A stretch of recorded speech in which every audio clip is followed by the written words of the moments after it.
Gen Z podcast.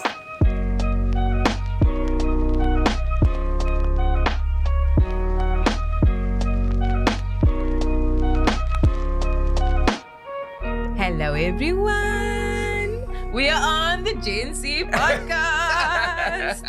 Come with me while can we introduce who I am on social media, I guess, and off social media. So, this is the Gen Z podcast. Nice. Well done. Rizaan, how are you doing today, sir?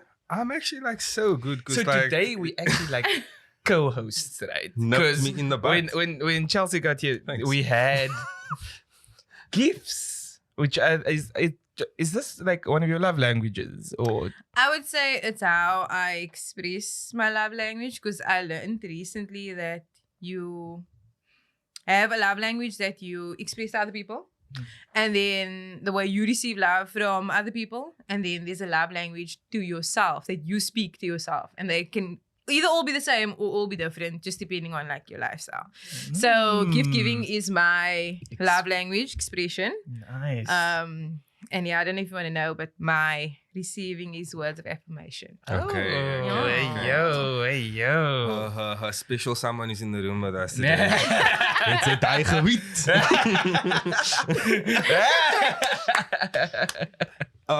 Okay, so we're not here to talk about love languages. No. But I do want to say thank you so much for our gifts. I am a lover of the mug. Because I'm hugged by the mug. I feel you. And I got tea. That's something we have in common. I love mugs and I'm a big tea drinker. That is my jam. Yeah, Nice. you can't get a mug big enough for me. I will drink tea out of a vase. I'm hugged by the jug. Do you? This is not the pot calling. What is happening with JP? Salam to the audio listeners. Always. Through the Rhoda mics. But enough waffle. We are not here for this. We are here for Chelsey. Alright, so the question that we always ask the guest, that our audience always wants to know is, who is Chelsey Matthys? Yeah. First of all, it's weird to hear my actual government surname on socials and with people, because people are like, oh no, Chelsey Kayla, and people automatically think that's my surname. I'm like, have you ever heard of anyone with the surname Kayla? But anyway, and yeah, this is my official introduction online. So thank you guys for having me for that. Not that I'm anything, but yeah. So I always say that Chelsey Kayla is my social media, and I like to keep my social media separate from my professional life. Because when you type in Chelsey Matthys on Google and Chelsey Kayla, completely different personalities, and you'll be shocked. So Chelsey Kayla is the social media online in the public. It's, I guess, the person I portray to the world. And then Chelsey Matthys is... And this is so funny because I always tell people, don't talk about your career when people ask you, who are you? Tell us about yourself. You're more than your career. You're more than your, your role you play in life. I'm a mom. So, Chelsey Matthys is a researcher, conservationist, passionate about the environment. I am a lover of people who are passionate.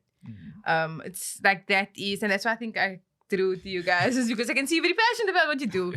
And I'm a leader. I'm a forward thinker. I'm an open-minded individual. I can go on talking about myself. The words of affirmation.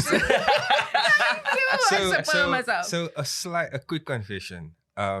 When we sort of started, and we started adding guests and stuff like that, I think it was sometime last year, I was like, we have to get this girl on. And then because I've been following you for a while. No way. I just saw recently, I was like, oh, you follow me? Okay. Yeah, no, I don't have a big name. The Gen Z podcast has a name. And besides, my name is just Rose, a name I call myself. A long Instagram handle. For what? For what? The plug. Shamelessly plug. Yeah. Why I didn't decide this is the day? If you like poetry, Wow. Building that social media following. because I don't have. See, I left my career as a researcher, man. I quit my studies. Yeah. That's a different episode. This episode's about you. Sounds like a very touchy subject. We can't touch it. We don't have to though. I know. I'm thinking about it because like people, I don't often come across people who love academia the way I love academia. I think If you don't want to go there, you don't need to go there. No pressure. I think what happened to me was more one of those where the universe sort of like pushed me in a different direction. I think that's okay. like the easiest way to describe it because it's a long story. Yeah. We need to finish this whole box. So Okay. you went to Ferndale Primary, right? Oh, And you ended up studying nature conservation. Like, did the name of the school play a role? Not necessarily. Career path. Not necessarily. Ferndale's in Otteries. It's like opposite Chinatown. Before then, it was Ottery, Hypermore. I think it was it. But it was always like this. So, no. To give you a short answer. However, that is kind of what steered me towards conservation. Did play a big role because that was like my first involvement in a environmental group because we had the EC club and I was so disappointed when I wasn't like the president of the club. Anyway, environmental club. So we used to do recycling. We used to plant stuff around the school and like trees and stuff and litter cleanups and stuff like that. So that's kind of where it started. So yeah, yes and no. So I don't want to pull a JP. But what did you want to sort of pursue at first? Like, what was the first? Because I know the answer, but like, I don't want to pull a JP. Okay. Before you stumbled upon this beautiful career or research, what was the goal? What was the dream before that? There was a journey before that. Okay. Hell of a journey. Let's go. Let's go. I'm We were ready. just talking in the car on the way, and he was like, because my boyfriend and I went to the same high school. So we were friends then, and I was like, the song by Alicia Keys, New York, came on. Okay. Right? Empire State of Mind. Yes. So I was like, oh, I cringe whenever I hear the song because I think I used to perform like in high school, like sing and dance and do all stuff in high school. And I thought I was going to be this TV personality. I'm going to act. I'm going to go to UCT drama school. I applied. I got in. Then it was crazy. And I was like, and everyone just expected that of me. I'm going to be on TV. I'm going to be like a movie star, whatever the case may be. And also because I was well-spoken. So I did like a lot of script writing. I did a lot of arts. English was like my top subject. So like then I was like, maybe I must go and study, what do you call that? Human behavior type of thing. Because I was so interested in people and how you speak. And it was so crazy. And then initially I wanted to be a dentist, which was so weird. And as a kid, you know, when you come to preschool and they're like, what do you want to be? Dentist. Strange. I never heard of a preschool child to be a dentist, but okay. That is mad. That is actually like why? You just saw teeth and like, yeah, me. Yes, I want to put my hand in people's mouths. Like That's normal for children, actually. So dentist or like my mom always said I want to be an animal doctor, a vet, right? So I was like, no, I'm going to heal all the animals. And now the thought of like an animal injured, woo. I don't think I wouldn't be able to like suffering animal. No. So yeah, that's the journey. That's actually why just to hold that thought quickly, because that's also why a surgeon is such a mad career. Because you just wake up and I'm gonna cut people today. Yeah, I'm gonna look at the broken leg. Oh, we're just gonna like let's go and get in touch with blood and organs and. But I mean, some people are driven by the fact that they can fix. Yeah. They wake up and they don't think I'm going to cut today. It's more of the I get the opportunity to help. I don't want to see the inside of anything. Not a person, not an animal. Cut today. Hey, yo, trigger warning. Continue. No, but I was saying that it is that idea that sometimes what motivates you is not necessarily what motivates me. And it's whatever you take out of life, I think is the important part. Broski's cooking away. It's like out here. Got a mug. What do you do? Gifted. No, I feel bad, bro. Because some of the stores that you promote is not halal, so I can't actually be like, hello everyone. Come with me to this unhalal restaurant. You say you're excluded. I can observe, but I can't participate.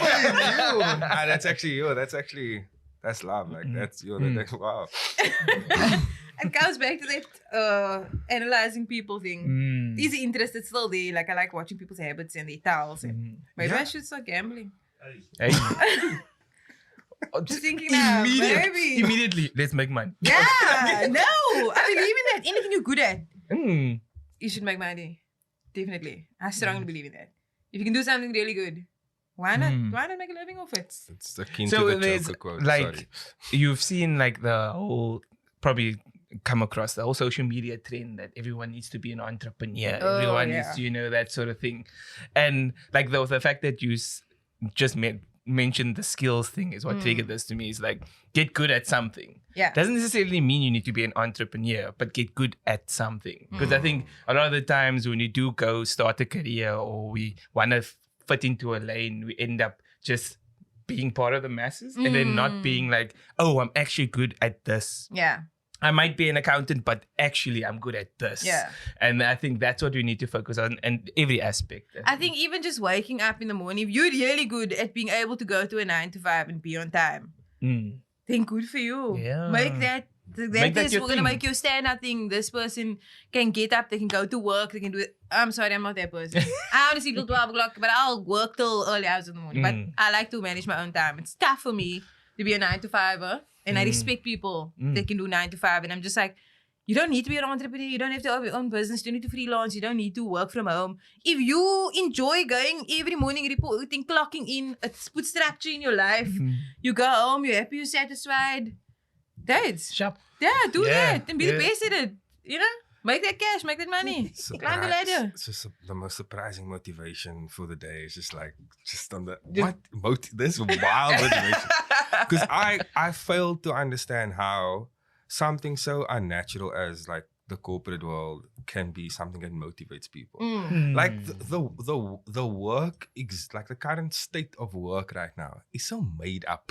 It's so like you can still, for example, like tradesman or like a doctor, you can take it back to some primordial thing of like being a healer, being a builder, whatever the case may be. Needs based. There's nothing like that you can like draw a direct line from like working with artificial intelligence to. It's like so doing spreadsheets, love for you that does this, I'm actually surprised that you know partly what I do. Oh, I was guessing. Oh, okay. That's a gamble. Yeah. I was struck because I thought it was the least offensive thing to throw at you. I'm sure you use Excel. Spreadsheets. Yeah, you do. You use Excel somewhere and a calculator. I'm sure.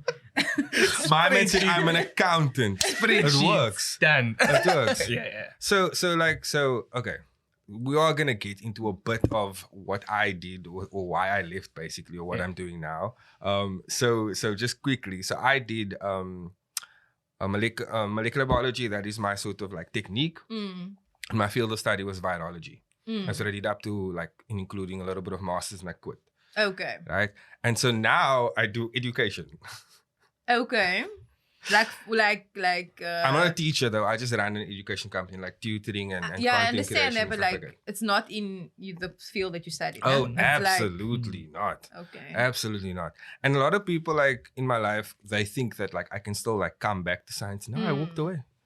Yeah, but you acquired skills. You acquired skills in that. I always tell people that sometimes people say, why does this job require a master's? Why does this job require a BSc? Or whatever the case may be. There's something, especially if you've been through that process, where it's like, if an undergrad student, yes, you can have the knowledge, but do you have the skill? If I ask you to bring a presentation tomorrow, you need to do a 15-minute talk. If you've been through a BSc or a master's and you've been to multiple conferences and you need to, or you become a teaching assistant at the university while you're studying, you're so used to putting together a presentation. So if I look at the undergrad and the person with the postgrad and I'm like, who will be better at time management? Who will be better at giving me a report? Because sometimes in undergrad, you don't write reports. Now you come into the workspace and they're like, okay, cool, you came from site, you're the project manager. give me a report on what it is. Now you're like, oh geez, I've never ever written a report. A postgrad has written so many reports or research projects or mocked research projects from undergrad students, whatever. So you acquire a skill. So in the same way, it's like you maybe learned how to learn through that process. And like, okay, different people learn differently, or this is a different technique. And in that way, you can share that in your business. So you're like, I want to teach people how to learn. Because I learned how to learn in my studies. Respectfully, you are brilliant. No, it's just that's how my brain works. No, I love But how I your brain think works. that in itself is amazing, right? Yeah. Like you have this appetite to learn. Oof. You always wanting to find the solution or find knowledge to whatever you're trying to attain. And I think that skill of being open to learning and also wanting to learn is something that more of us should engage in. Yeah. Because a lot of the times, maybe, I don't know if you've experienced this, like some people are just closed to new No, information. 100%. Like they know, I've experienced this, so it must be true. No, we walk My the lived same path. experience. Yeah. This is my truth, and I'm loving in my truth. No one else's truth matters. To the demographic of truth seekers. The views expressed in the podcast today is only for this one episode. Don't unsubscribe. But I think even just chatting to you, Yeah. that's very evident. Yeah. And I think that is so great to see and so nice to see in other people. Yeah, we need more people like that in the world. Definitely. I was listening to your podcast It's fine, the show. episode. The podcast, don't worry, that's why I spoke to you earlier about that. I said, Are we best or friends? in the S. Are we best friends? Are we? Are we best friends?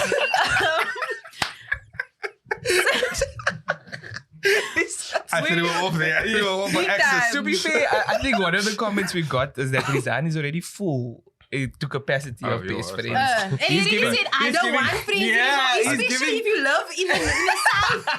That is geographically unattractive. Receipts! One thing. Those who know me know. Some tax I can't let returns today, receipts. boy. Tax returns. Sorry, what is the quiz? Sorry, I was saying, and I can get back to my point because I put a pin in it in my There we brain. go, there we go. Laugh. When we were talking about the podcast and should men have podcasts, that was, you guys discussed it very well. I loved it because you had a different opinion to you. Like, it was completely opposed. But my thing was this: I don't mind people. Everybody has an opinion. You know, it's like a belly button. Everybody's got a belly button, right? Slow down. Slow down. Your opinion is like a belly button. Oh, wait, because everyone has a belly button. Yeah, I don't want to get the vulgar on you. I'm But trying some people to- have an outie. Any ouchie, what ifs. Same like opinions. Some people's opinions make no sense, and some, you know. Some people's opinions needed to be cut a bit late. You feel me. Overgrown thoughts and opinions. It's that English market's coming through, making analogies, extended, mixed metaphors. But my point was, Yeah. everybody can have an opinion, everyone can have something, but there's a certain responsibility. If you're putting it out there into the world, it's like, you can put your opinion out there into the world, but be open to the comments, be open to the criticism. Let's have a dialogue, let's have a conversation because, and I don't like cancel culture, because, and the same, it's like sending someone to prison. This prison system also, we can get very deep. No, I we- feel let's like get there. people don't believe or don't want to invest in reformation. Reformation is the right word, eh? Ooh, Like getting reformed. people, yes, getting reformed. It's fine. We are humans. We need to evolve. We need to change. We need to. You can't be stagnant. You can't be the same every single day. Like you need to be changing. So I respect someone more if they can be like, yes, I put my opinion out. I hear you, and you know what? You were actually right. Or you know what? I know, maybe I have a different perspective now. It's okay. And a lot of people's pride and their egos, especially in those gentlemen who decide to have podcasts, is that they're just there to have word vomit and that's it and walk away. They're not willing to have an accountability or be like, okay, cool. I hear you. Let's have a dialogue. Let's chat. And then step back and be like, okay, I was wrong. And I can respect that. Okay. I can definitely respect if you say, I was wrong. Yeah. I changed my mind. Some people are so scared because they're like, no, but yesterday you were then saying this. Yeah. And now today you're saying that. last week you said this, and now you're saying that. People change, people evolve. You're allowed to change your opinion. You're allowed to change your mind. So can I comment on 2 points there? Okay, the reformation. I 100% agree. Because I think there's two types of reformation that needs to happen. One is to be the person needs to change, first of all. And then there's the way people see you. Because you can go to prison, come out of prison, but you were always that guy that was in prison. So that kind of reformation is both ways. And like you said, we need to encourage to be better, right? And I think that the other comment on the podcast is, and I just want to put that out there, we didn't tell you to comment or tag us or say that we did this, like, for example. No, there was another podcast as well, guys. So no, agreed. But I just want to make it clear, that we didn't get Chelsea's red card for that. No, I don't. When it comes to things like that, I think the audience who know me know that I would not post something on my social media that I don't stand behind 100%. You could not pay me enough to tell you that this water tastes like it came from heaven. You could not pay me enough. It's something as simple as drinking water. So yeah, I think that's where integrity. It's a tough ball game, especially in the social media. My co-host there is loading a question. You have too much to say, guys.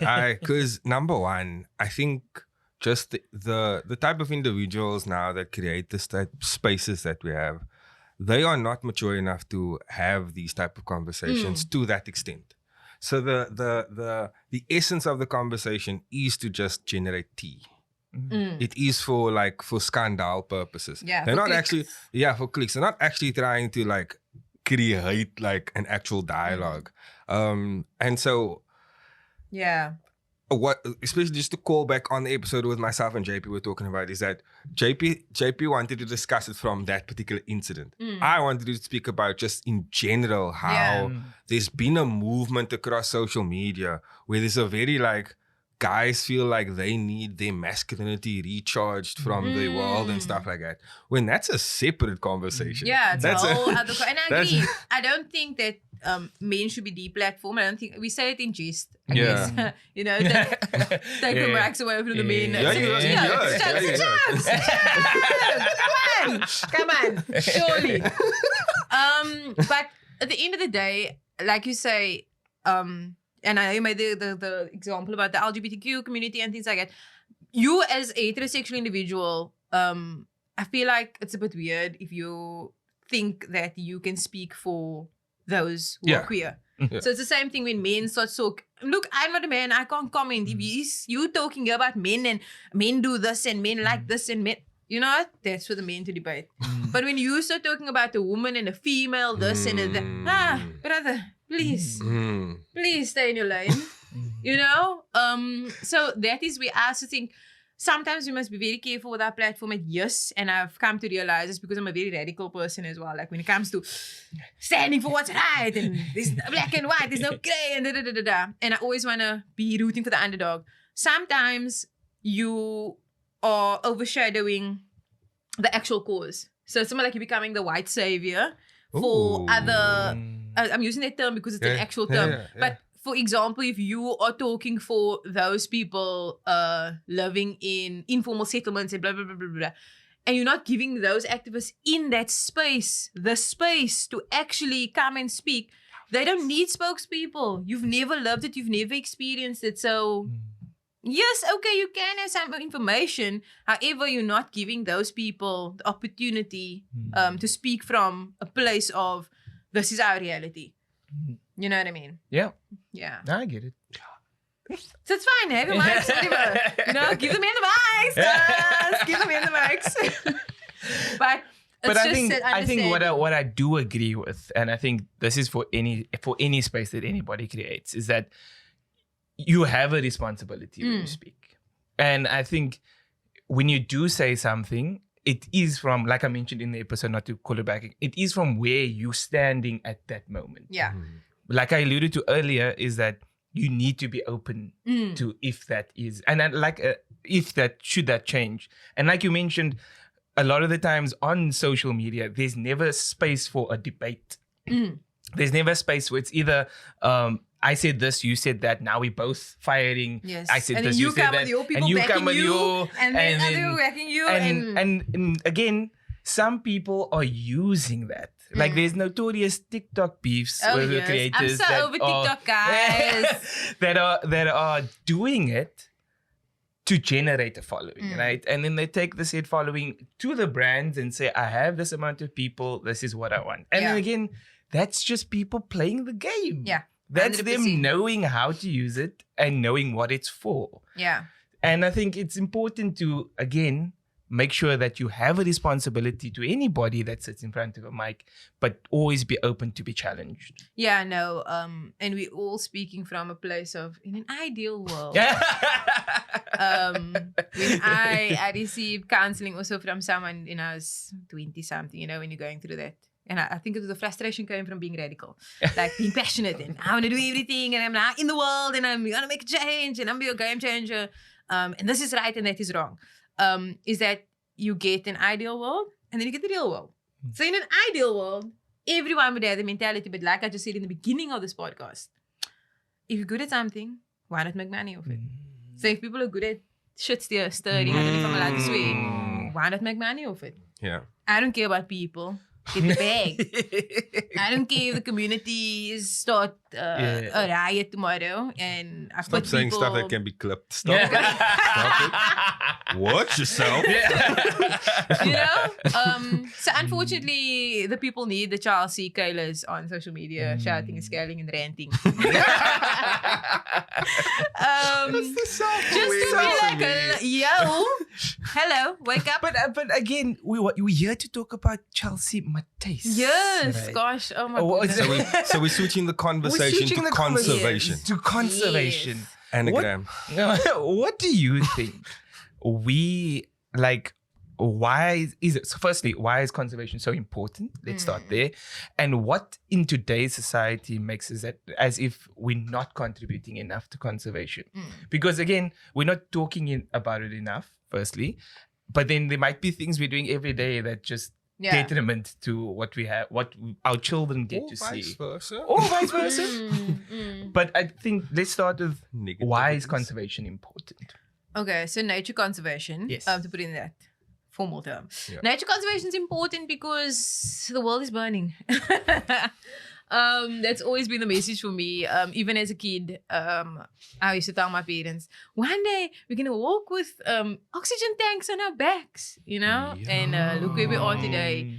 And I don't know where that thought came from. But anyway, at the end of the day, nature conservation is important because it affects each and every one of us. It affects our livelihoods. It affects our life. It affects our children, our future, our food security, our... it affects everything as simple as the bee, protecting the bee. I know it's a very cliche thing to say, but the bee pollinates all the crops and the food that we eat. So the pesticides and things like that, it's killing of bees and urbanization, which is like one of the top 5 causes for biodiversity loss. Something that I work in, which is the main cause for biodiversity loss, which in essence, biodiversity, everybody, is, for example, if you have a bowl and all that's in this bowl is just yellow Skittles. So that's Why the when yellow ones? No, let it. Okay, sorry. biodiversity, that is when biodiversity is less. But if you have a whole, there's red, there's green, there's yellow, there's blue, all the good stuff, that's biodiversity. And the more there are, the more variety there is. If we know genetics, and genes and where that type of thing comes in, is that the better the variety, the stronger the genetics, right? The smaller, the weaker, that's we don't interbreed and things like that. So that's why you have various vegetables. Else all we're going to be eating is potatoes. Do you know what I mean? Like there's certain things that, so that's why it's important. And I specialize in invasion biology. Okay. So that's alien things. So anything that's not from our country, which is now infiltrating our country and taking over. So species taking over. I'm trying to really explain this in layman's terms. No. So Listen. talking like I'm talking Go like for you. it. Go for it. It's fine. Is it fine? Myself and JP will translate it. Yes. Okay. So they come and they take over that area. So, for example, if we had all these lovely colors and now you just threw a little bit of water and now everything's brown. You know what I mean? So that's what invasion biology in essence is, and we don't have the variety any longer. So what we do is we find ways to keep them out the country, or like I work on, is it here, is it not here? If it is here, we intervene. If it's not here, we can then move that resources elsewhere. So what's the risk of invasion dominating the plants? So first of all, they usually take up more resources. So as we know, when we had the water scarcity, it was cutting down pines and things like that. They take up lots of nutrients in the soil, the groundwater, take up water. So we'll have less of that. Obviously, again, the crops thing, we've got lots of crops, and a lot of the crops depend solely on indigenous pollinators. So again, if those pollinators are gone, the crops disappear. Same thing with our oceans, keeping our oceans clean. If one species takes over, we might not have something that the filter feeders and things like that. So there's a lot that can happen. Invasion risk is insane. I'm fangirling. Yeah. I'm Should invite it to one of the conferences. So that's please. That's please. That's what invasion risks are and why conservation is important. I'm just using in a South African context. In the world, it's even bigger. But each little thing, and I know you guys have your religious beliefs and your basis, but in essence, everything has a part to play in the world. So it's the same thing in science. Everything has its place, from the rhino to the microorganism. Everything plays an important role in an ecosystem. And so humans by nature are disruptors of the system, right? Because we have this ecosystem where every link comes in, but now we decide we need more potatoes, or we decide we need more of this, and then that's when we use inorganic materials sometimes to grow things that we not. I wouldn't necessarily stand with that. A lot of conservationists will come for me.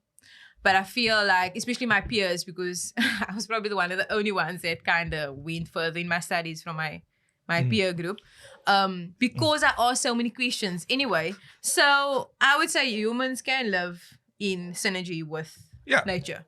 I think capitalism is the disruptor. It's the need, it's the what's the word I'm looking for? It's wanting too much. Why do we need things? Why do we need stuff? Why are we over-consuming? Like, for what?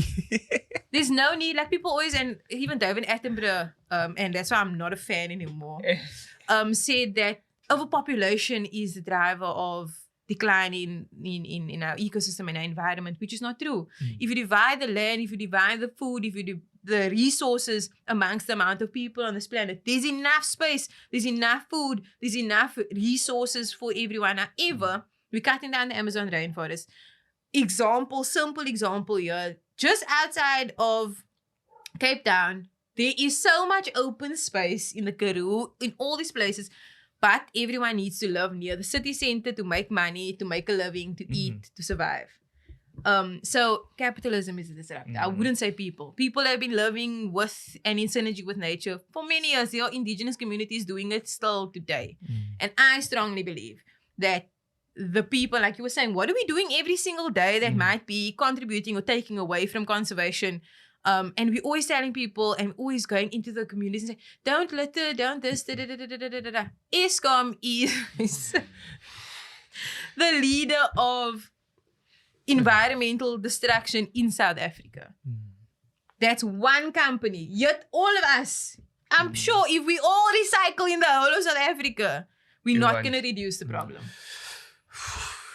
So that's always a tough one for me, where it's like, you as the everyday man, there's only so much you can do. There's only so much. You can just do the best with what you've got. And I can see how that would be like frustrating for you, being the activist or wanting to solve anything and realizing that your 2 bags of recycling is only making a 0.0 contribution. Not even. Not even. I mean, I always say colored people, and especially I would say lower income people, are the best recyclers. We keep that bread bakkie. I don't care how much money you earn. You keep that thing, so that ice cream bakkie, It's most double that weight. butter bakkie, you keep it. That cupboard in your house with that folded up packets. I love that for us. My grandma will take it same packets and she will take it. But you know, someone who's wealthier, they will go and they'll get that packet every single time they go to the shop. Yeah. So we preaching to the wrong communities, I feel personally. I always make the example in lockdown also. I was working in the Bishop's Court, Constantia area. Not lockdown, in the water crisis. Oh, Guys, we must saving water, laat het goed gaan hier in the community. Every night the lawn is watered in Constantia. The pools are full because I have money. I can pay the water bill. Even if you're going to charge me 10 rand a liter for water. It's fine. I can pay the bill. I got the money. That's a disconnect, yeah. Yeah. So that's the people we need to be speaking to. Yet environmental and conservation is so focused on us, the majority, who are below that income level where we can just pay any rates bills. You have too much to say, damn. Okay, so let me start off. Number one. So, can I cook? You're supposed to be writing down. Okay. You off the top of the dome. Off the dome. Off the dome. So, number one. Yeah. The type of materials that we recycle is specifically when it comes to like plastics. Apparently, there's levels to them. That like where, say there's 6 levels of plastic, only 2 is actually recyclable. Yeah. Plastics with color are not recyclable. If you go to recycling, look at the camera and say that. If you go to recycling and you leave the caps on and that little ring, they won't recycle it. There are certain glasses also that's not grades of glass. That's not in Cape Town alone. I always tell people it's difficult. I would go with the reduce and the reuse before the recycle. You know the 3 R's. Yeah. Reduce and reuse is like my biggest message. Recycling, we're not on that level. Yeah. If you've been outside of South Africa, yes, there are governments that invest in that. Like in Europe, that's big. It's everywhere. It's on the streets. You recycle. It's, you know, this and this. They've got the plants, whatever. Have you ever been to a recycling plant in the Western Cape alone in South Africa? Have you seen one? Oh, so probably not like to the notion that you are referring to, but like I've had to, because I live in Elsa's River, so in Parow there's a lot of, in Ravensmead there's a lot of these. No, but have you seen the recycling process actually happening? Not the sorting, not the drop-off, because they can sort, they can drop. Also, if your bottles are not washed, so if you're taking your bottles to recycling and this Coke still in there, they will not use it. It cannot be recycled. It must be washed. And that's why the recycling also, and you can go and look up this information for yourself. Yeah. Is also, it's like a debate of, is it environmentally friendly? Because we're actually using so much more water just to wash the plastics before we actually recycle them. And in the microplastics in the water being run off into the ocean. So you're touching on the next point, which is that like the real driver of the recycling narrative are these big corporations who are causing the most damage to our planet and then sort of shifting the responsibility onto the consumer. Yeah. So they have a responsibility to use eco-friendly, like call it containers, if you will. They have a responsibility to invest in the infrastructure. Yeah. And have sustainable practices and. And so we as the, let's call it the average citizen, what we can do is then we, like you said, reuse. But then when we start small business, we support those other businesses that actually sell reusable and like, you know what I mean?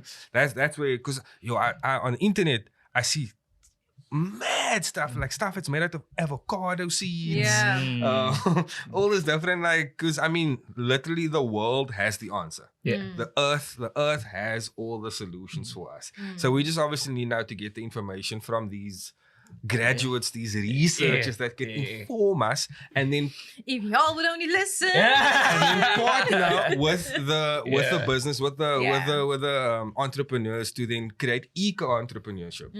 And did this man just coin a term? No, I didn't. You never know. It's the first time I hear it, so it's a good one. You're onto something. I think that's such a great idea, and it is where the city of Cape Town's going very, very, very quickly. They've now got a whole green jobs department. So there's like a big need for it. A lot of people are finding it because of the climate situation and also carbon emissions. So they're big on reducing carbon emissions. So they do that through entrepreneurs, through businesses, encouraging people. In Europe, there are incentives for reducing your carbon.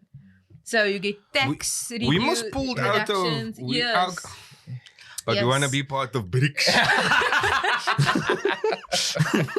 So it's not to be pulled out, but South Africa and many other countries, unfortunately, they make commitments because it's not holding a country, it's like just a commitment to say, look, for us, I think it's by 2025, we need to be at carbon neutral. All our buildings in South Africa, all our government buildings need to be carbon neutral.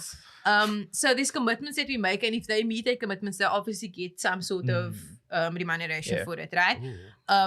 But if they don't, then it's just, okay, we will then extend it and we'll change it and make different agreements, whatever the case may be. Like I say, in Europe, it's a different situation.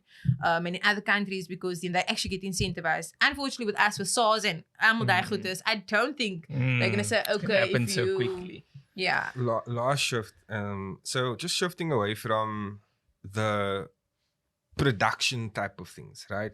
So you spoke about you work with invasion species and stuff like that. So I learned, for example, literal pine trees, those tall ones, shouldn't be here. Like our trees shouldn't grow so tall, right? So we obviously, as the layman, we want to sort of have flowers and stuff in our garden, trees in our garden and stuff like that. What are some of the things to note and things to sort of think about if we want to decide to do that, for example? Like, is that a good thing? Is it a bad thing? What's the tea? Yeah, I think it's to familiarize yourself, especially if you have a garden. Familiarize yourself because a lot of people are aware of the NEMBA listing. So it's the National Environmental Management Biodiversity Act.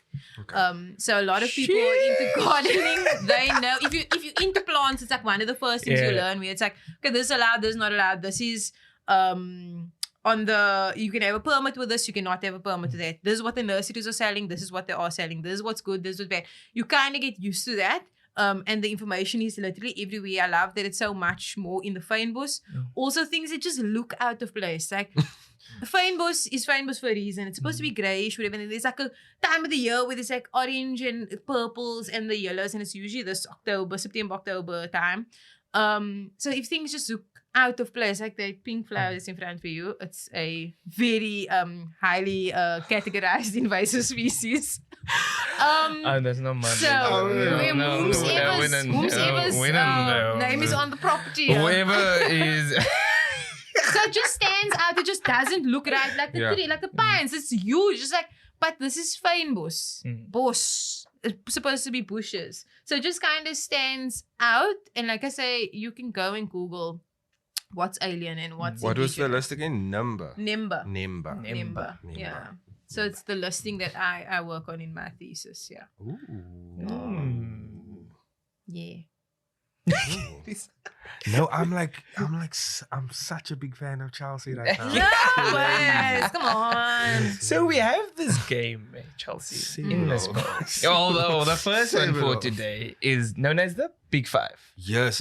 We sort of modeled the game after our Big Five, but the principle of the game is that we want to sort of like discuss our 5 favorites for each of these categories. Okay. What is our Big Five? So it's not a ranking, it's just 5 favorites, any particular order.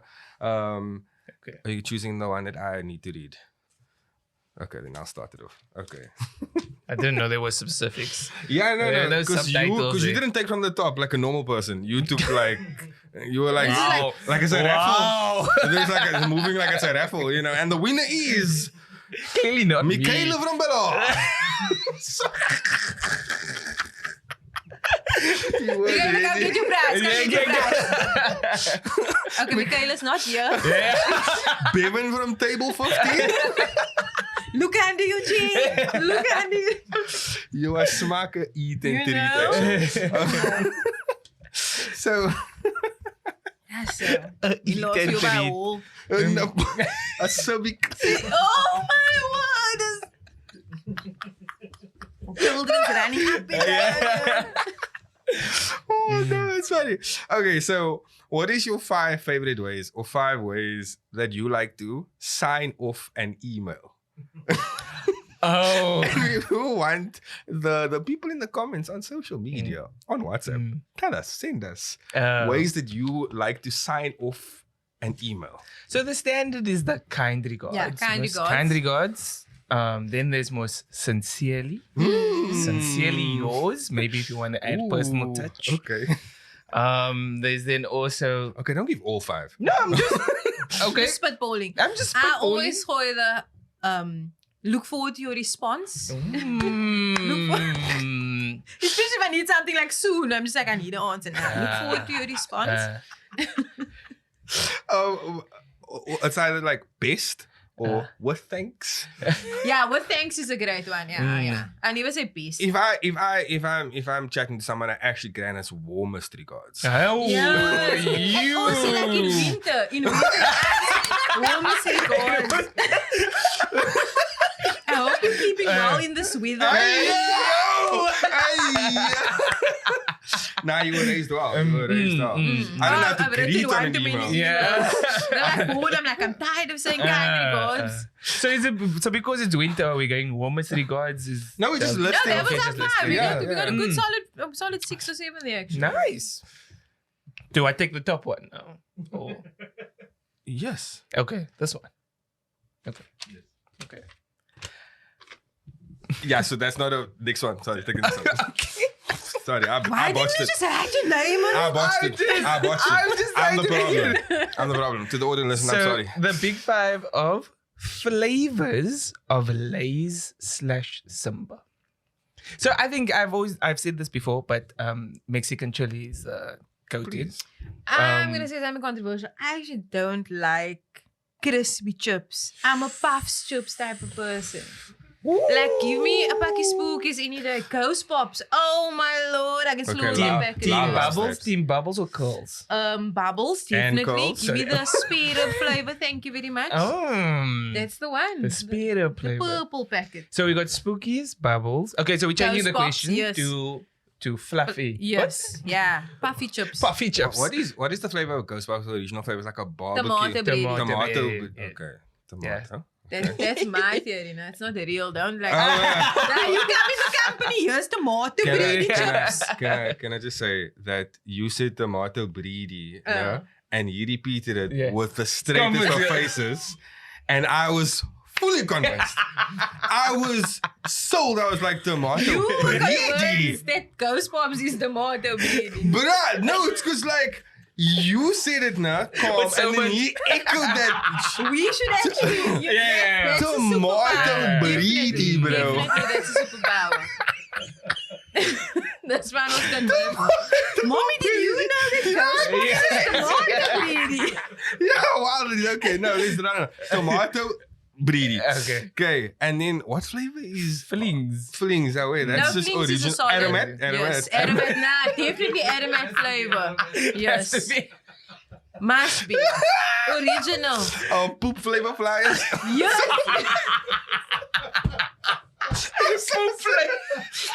Early in the morning, in the bus.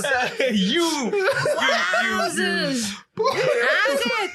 Bubbles isn't far behind. So No. facts, okay. I think Bubbles is like more of a like very salty. Okay, It- that chives in. the new Bubbles. Nah, not a vibe. But what was that like? Is it the sour cream and Oh, chives? or that was something? bad also. That was very salty. Yo. I'm trying to list it as decent, but no. Do you remember that Vun chips that you can carry like a flippin'? Goodness, Like a chip kid. pack. My mom would just put a me. little in a bucket every You day. guys have like fireball chips. Like in Namibia, we grew up with fireball chips. So it's soft chips, but it's like super spicy. Mm. No. There was it looked like a cheese curl, but the red one. What was it called? It had like my a lion.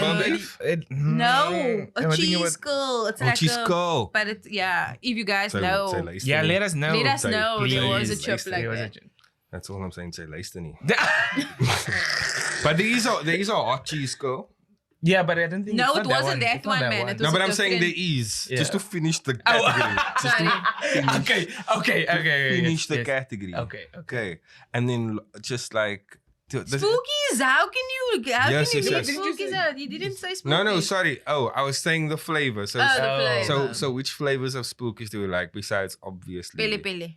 Pele pele. Pele pele is superior. If you eat any other type of spookies, I'm questioning You your life basic- choices. So I know that Jason Williams is a spookies expert.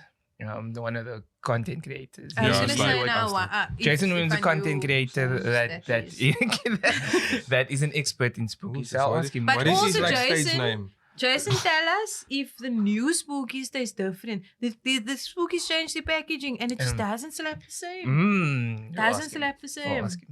Definitely. So the last one is bit of presumptuousness because apparently you look like a Barbie That's fan. me. So which of those three is your favorite? Read the three. There's Barbie, there's Bratz, and there's Baby Doll. I'm a Bratz gal. Ooh. I'm a Bratz gal. I'm only into Barbie because Barbie, like every 90s kid, that Barbie was a thing. All the Barbie movies, it was Barbie. But Bratz, I was Jade. Those who know Bratz, I was Jade. And My Scene, I don't know why everyone forgot about My Scene dolls, but My Scene dolls were a thing, and that was my favorite. Can you organize a picture of mine? Yeah, get a My Scene doll. That Please. was Please, I think we're that all was gonna my learn. vibe. Just quickly, in the Barbie movie, don't know if you watched it, but those kids were like modeled after the Bratz dolls because they had their names, nah? Oh, wait, it is wild, like an interesting callback. Is it? Like an interesting callback. So because they like gave Margot Robbie's character like a hard time when she came to the school, man. And so those four girls that are sitting at the table, each of them are named after a Is Bratz doll. it? Yes. I never knew that. That's So it was so like cool. beef. Fun fact. In fact. Fun fact. That's So the second cool. game, JP can introduce because No, this no, is no. wow, Go ahead. scarce differential. So this is our infamous game from the bowl, a series of hypothetical questions. And this game is called Say My Now. Each of us, we can get to say one. So JP, Dis mos 'n skrif van jou, jong. Oops, wow, Who's just it? moving Rhoda. I'm Jou sorry. poor Rhoda. I'm sorry.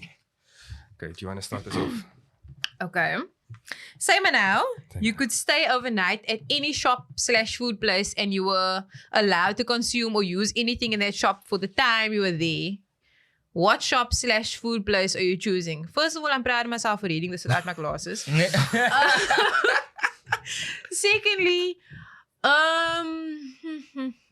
Any shop or food any place. shop or food place. I wouldn't do a food place because you can eat and then you clear. That's like it. I'm thinking, where would I go? So I would stay over at a game, I was thinking macro. I don't know connect why. all the TVs together, and you playing one like surround sound. Connect all the systems together, and you're just moving.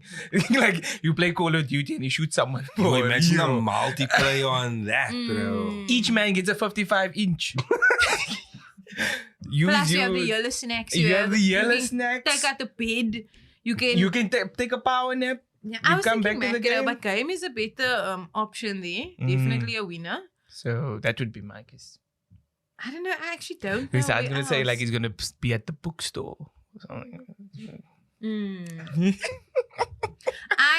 I think I would be like at like a Woolies or something. Just because then I can like also pamper myself. Because you get the TVs and the stuff and also, but I like the Woolies products, man. So I can go like hands, face. So you want your Woolies to have the mask. restaurant inside as You well? feel me? You're not making yeah, I definitely think so. And this was a country road. You feel me? We don't have to ask mine. I Okay, I think that's those fair. answers were perfect. Okay. I think that is excellent. Say, now, money didn't matter. What would you be doing now? Sure. Okay. Like at Let's this not get moment- lazy. Let's give actual answers. No, because I wanna sleep If immediately. money didn't matter, I would probably be traveling the world, walking around barefoot on a tropical island, eating all the food in the world. That would be like my heart's desire. Like I don't even need all the fancy stuff. It would be dope to have dope gadgets with you and stuff. Like we like the camping and the you know on YouTube and the people bring out their gadgets and oh, this is my Amazon fine. This little gadget, whatever. That'll be dope and like have like a really portable good, gas stove. you feel me? Like a backpack, make a coffee on the mountain. Like if money didn't matter, I would travel the world constantly. Like Mexico, going to like this, it's like it's a travel destination for me. Like one day when I'm big, like there's this hot springs in the mountain in Mexico, and I'm like, that's so cool. Or like going to like Singapore and going spearfishing in the ocean, or like some crazy stuff like that. Like living in different places of the world, that would be dope if money wasn't an option. That would be cool. That sounds so nice. I think I would pursue professional sports. Oh. I think I'd want to play like say basketball or footy like professionally, or like just I guess for kicks. Cause I like for me because and exercising is like the best thing. Like if I didn't have to work, I'd literally be like training and playing every time. Because that's like it's lit. Because I get like I like dream about if I play a match, I'll dream about it. And or if I'm playing a match, I'll think about it for a while. Because that's like sport is the thing that I'm the most passionate about. So that's like if money didn't matter, that's what I would be doing. I think for me, it would be just to save time if money wasn't an issue in terms of just my life and like the way. Because my wife's a doctor, so she spends a lot of time away. But one of the reasons she does that career is to provide for the household as well. So I think if money wasn't an issue, we'd spend more time collectively at home. Yeah, so you just be with your family. If money was an option, you'd want your family together. But then, we together moving to the places that we want to just explore as well, because I really like that.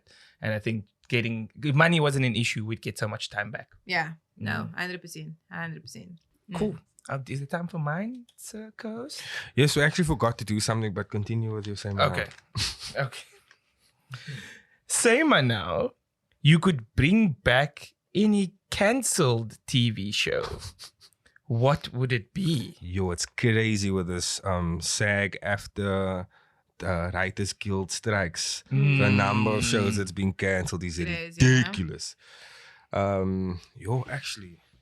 So I don't watch a lot of new stuff. Like I was saying over the weekend we had friends and family and stuff over, and they're like, "Did you watch? Did you watch a series on Netflix? What are you watching on Netflix?" I'm like, "I'm watching Friends for the millionth time." Like that's me. I watch the same stuff over. I'm watching Clueless over and over and over the movie. So I think the only series that I really enjoyed that they cancelled was Scream Queens.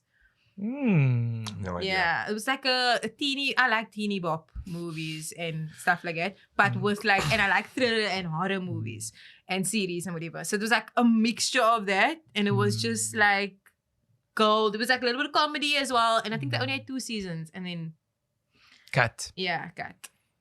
I would definitely bring Scream Queens back. This is actually one for the socials. I feel like what do you think? Please comment below. What do you think we should have not cancelled? I thought of one. Yeah, I thought of one. Into the Badlands. I've heard about it. I've never watched it. So it's basically like a dystopian society. And the gun is like outlawed, and people like fight with like martial arts and like swords and stuff like that. And then magical power starts being revealed.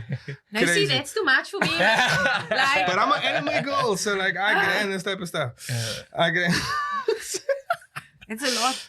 People go flying and then, So we oh no, you did. You said Scream Queens.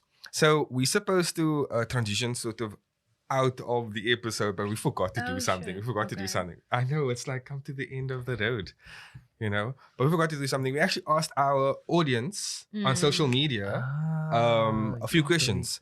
And so we thought, okay, cool, we're gonna share one of it with you today. So you just sort of like react, cut reaction, just like vibe, and just like, whatever. So also, if there's anything you want to take out of me rambling about conservation and stuff, you're more than welcome to, because I know I ramble. Oh no! Oh, no, no. Ma'am. Yeah. The only reason we're doing it now is because you were so fascinated about what you say. So the question that you asked is, what is a piece of advice you still use today, and who said it? Okay. He's a pa. Do you want to take out your phone, or is your phone hiding somewhere? It's in hibernation. Okay, so I get to choose. You. Warda Kamis 25 said, if you don't have anything good to say, shut up. Sage advice from my mom.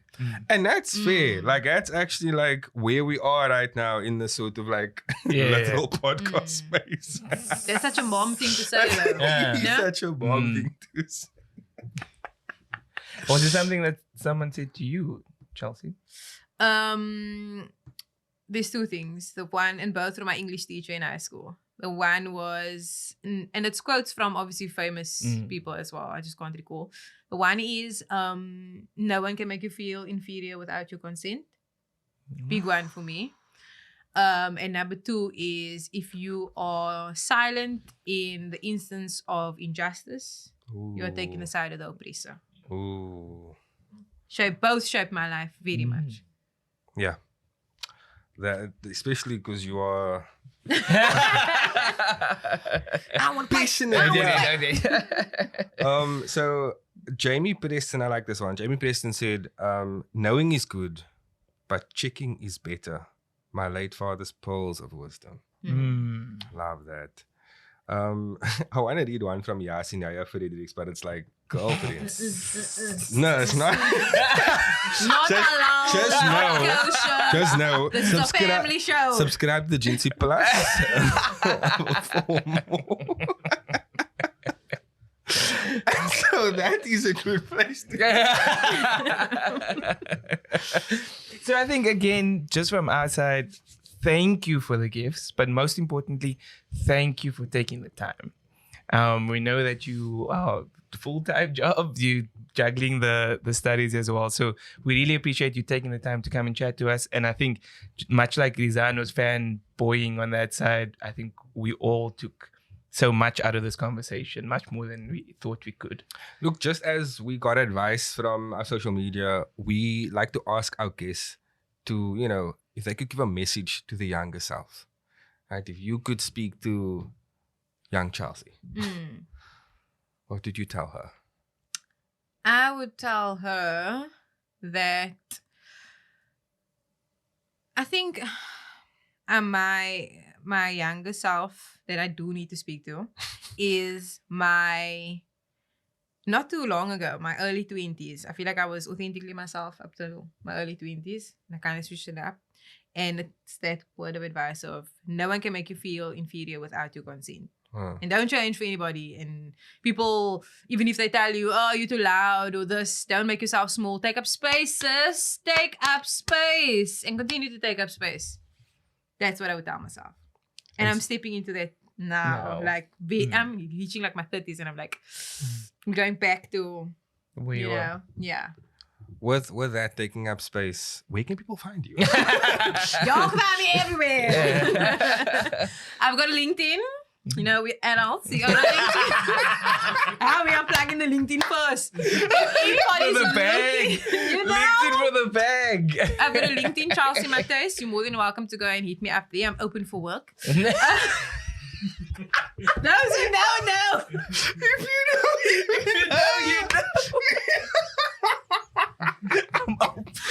Oh, I love that. My Facebook is for my private life. That's like old school friends, whatever. But you can check out I have a Facebook, Chelsey Kayla. Chelsey Buns, at Chelsey with a Y, BUNNZ is my Insta. TikTok, you can check me out, Chelsey Kayla. Yeah, I don't really use Twitter, but it's Chelsea. And then It's a great name.